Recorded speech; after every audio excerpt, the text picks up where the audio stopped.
Bad Company, Chubby Checker, Joe Cocker, Cyndi Lauper, Outkast, Soundgarden, and the White Stripes, all inducted. All top shelf talent, by the way.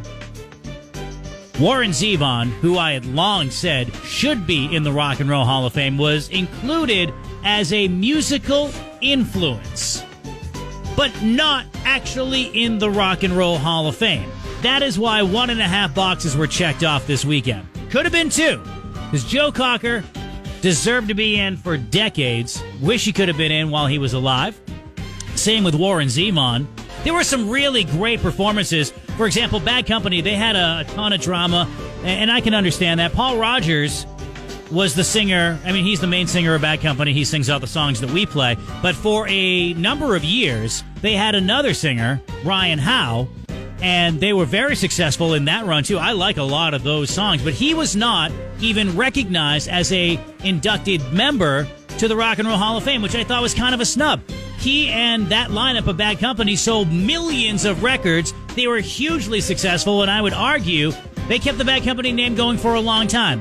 Would it have faded into obscurity without that success? I think there's a bigger chance. Paul Rogers probably felt weird about the situation and said, I'm not going to sing, so you know what? I'm going to call up my buddy Bryan Adams, and then Bryan Adams... And I want love is gonna break me in two. Yeah, see, I can get down with this.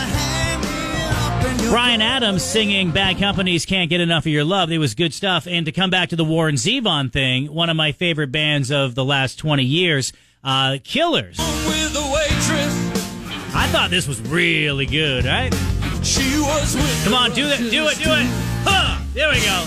You can't do the song and not do the huh. At any rate, there are still a number of artists who should be in the Rock Hall, but just aren't. And if you're mad that the White Stripes and Eminem and Outkast, all these artists from the early 2000s are in, but your favorite from the 70s or 80s is not, well, this is where you get to talk about it. See, I didn't realize Grand Funk Railroad wasn't in. I thought for sure they would have been put in by now with all those amazing songs, and it's not like they were a flash in the pan.